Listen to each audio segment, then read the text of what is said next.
As you know, the rock and roll business is a pretty tough business, and without a sense of humor, it's very easy to go right down. For 50 years, Kiss said Ace Frehley quit twice.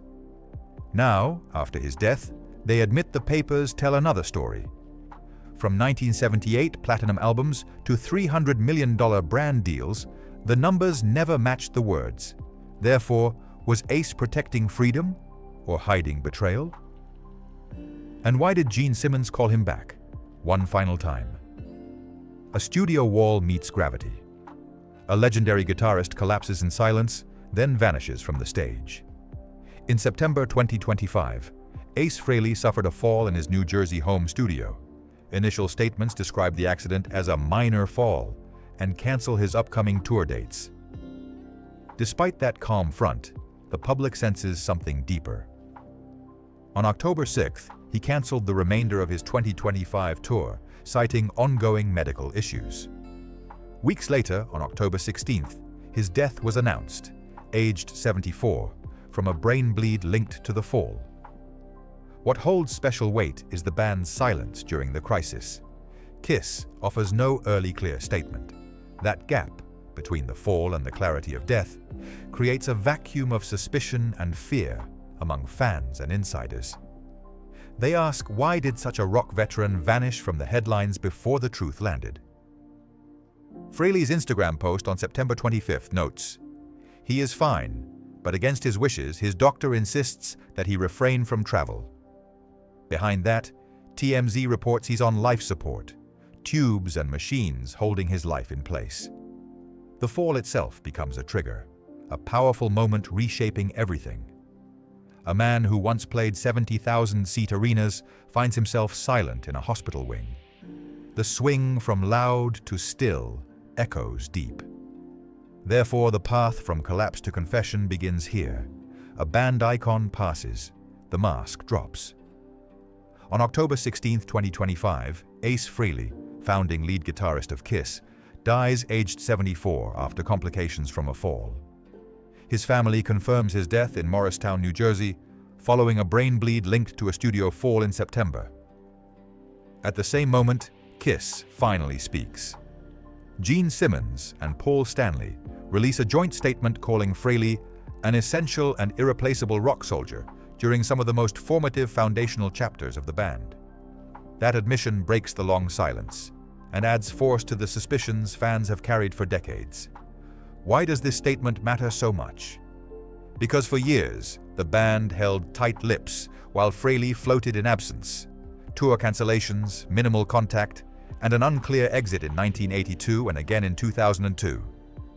His death forces the band's voice into the spotlight. The statement marks more than tribute.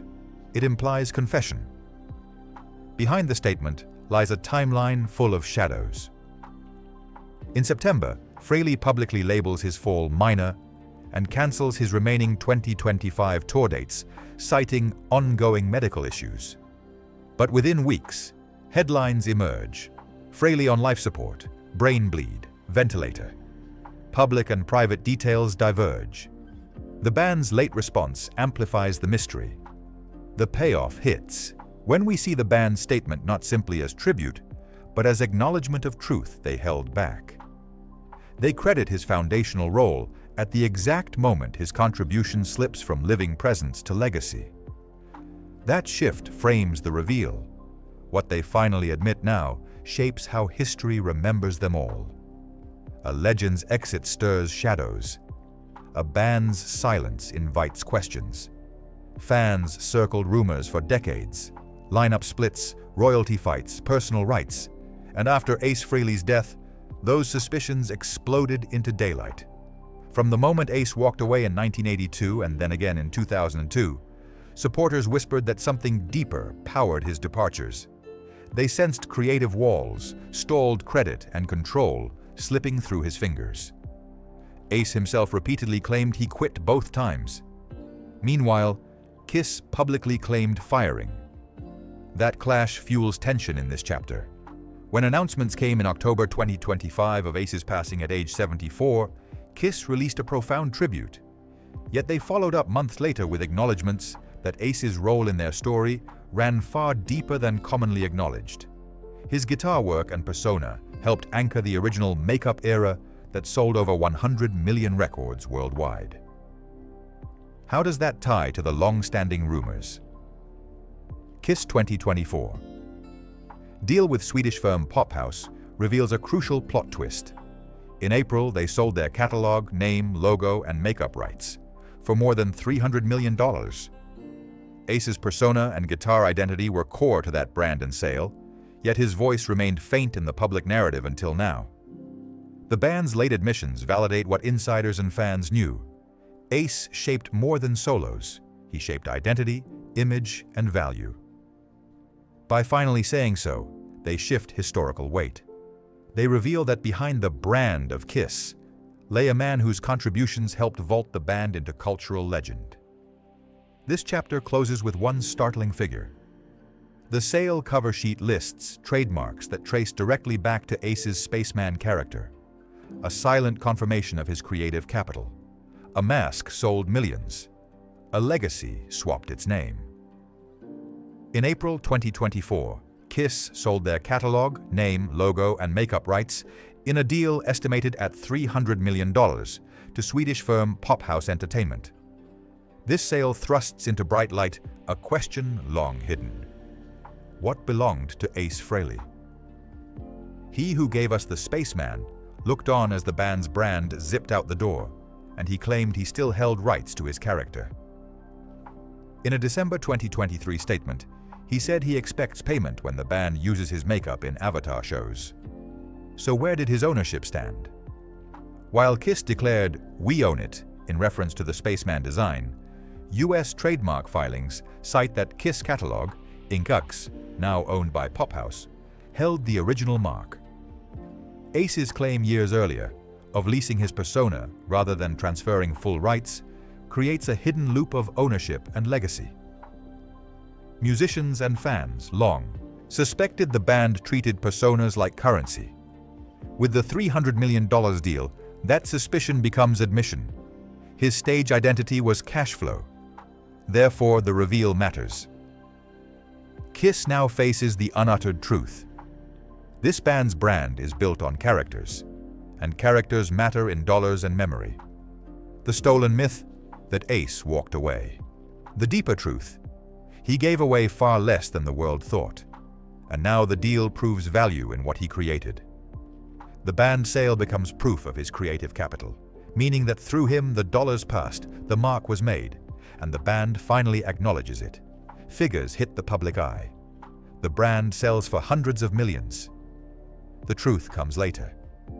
When Ace Frehley died in October 2025, the spotlight returned to Kiss's financial empire, and they finally admitted what many fans suspected. In April 2024, Kiss sold their entire catalog, band name, logo, face paint likeness, and music publishing rights to Sweden's Pophouse Entertainment for over $300 million. That number soared into headlines, but it always begged a question: who really built that value? Ace's contributions, long sidelined in public stories, came into focus. Ace shaped the band's sound with songs like Cold Gin and his raw lead guitar style known as the Monster Plod. He held a trademark claim over the Spaceman persona he created in 1973 and frequently reminded anyone listening that he licensed it rather than lost it. The catalog sale made that stance far more than a footnote. His image was part of the deal. Therefore, the band's later statement calling him an essential and irreplaceable rock soldier takes on new meaning. It reads like a confession after decades of silent credit-cut surface. Kiss acknowledges his role deeply for the first time in writing, while Ace's absence gave space for revision of history. The payoff hits. Financial power, creative ownership, and history converge through one man's legacy. A surprising detail rounds this chapter. Trademark records show Kiss held multiple US registrations for face paint designs almost identical to Ace's Spaceman character. That revelation ties the mask to value, and value to his work. A tour billed as final opens. A founding band member stays away. Suspicion builds rather than subsides. From January 31, 2019 to December 2, 2023, Kiss's end-of-the-road world tour spans 13 legs and 250 shows. Two original members, Ace Frehley and Peter Criss, skip the final bow. That absence raises the first major revelation. The farewell tour carried unspoken exits and hidden valuations. Ace's non-participation appears in public before the final show. In June 2022, Gene Simmons reportedly talked of inviting Frehley and Criss to join the band's final stretches. Ace, however, says serious financial and creative demands prevented his return. The band's outward unity masks internal fractures. He asserted that he never received a formal invite, calling it "just said that to sell tickets." By skipping this tour, Ace communicates something powerful. He withdraws from the brand when it clamps down. His solo career keeps moving.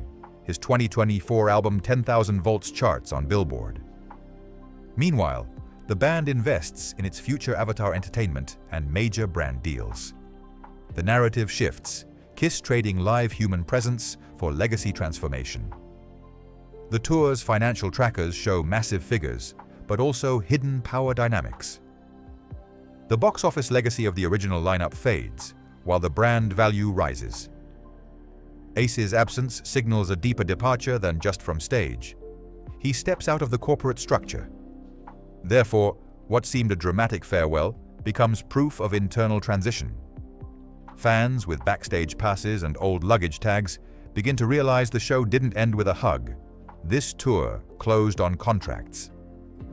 Ace's missing handshake at Madison Square Garden, December 2, 2023, becomes a defining moment, a man's goodbye on his terms. A painted face smiles wide on stage, yet behind the grease and fog, the truth meets quiet fracture. For decades, the story of Kiss's departures, re-entries, and exits carried two versions, public headlines and backstage truths, and now those walls begin to crack. On stage in 1973, the original lineup of Gene Simmons, Paul Stanley, Ace Frehley, and Peter Criss ignited arenas. But by 1982, Frehley leaves, and the narrative the band gives the public says he was fired. He says he quit. That contradiction becomes central to his story and to the image the band projects. In his March 2025 interview, he states, "They still say in interviews that they fired me, but I was never fired from Kiss." Why would a band with a worldwide hit pattern retell the story one way, while the person at the heart of it insists the opposite? Consider the numbers. Kiss has sold over 100 million records worldwide. The value of a name, a face-painted character, a legacy, everything rides on what the story says. Therefore, the distinction between quitting and being fired matters more than pride. It shifts control. Internally, Frehley says that after Peter Criss left in 1980, he lost all my power in the band. That moment marks the seed of departure. Publicly, the band celebrated unity. Privately, the creative spark dwindled. Meanwhile, behind closed doors, the brand gears shift. Touring machines, merchandise, Avatar deals, and IP sales loom. Without Frehley in the final tour, the public saw absence. The private world saw cost-saving, contract strategy, and legacy lockdown. The band releases their tribute upon his death. He was an essential and irreplaceable rock soldier during some of the most formative foundational chapters of the band. That phrase reads like recognition, but only when control flips to the brand can the person once removed return to the image. So the public face, fire, smoke, monster makeup, meets private reality, deals, rights, personal, battles. The two versions merge now in history, but which version will fans choose to believe? A riff echoes generations. A masked guitarist becomes a milestone. Ace Frehley leaves the stage, but his influence keeps playing, while the band finally admits what many suspected all along.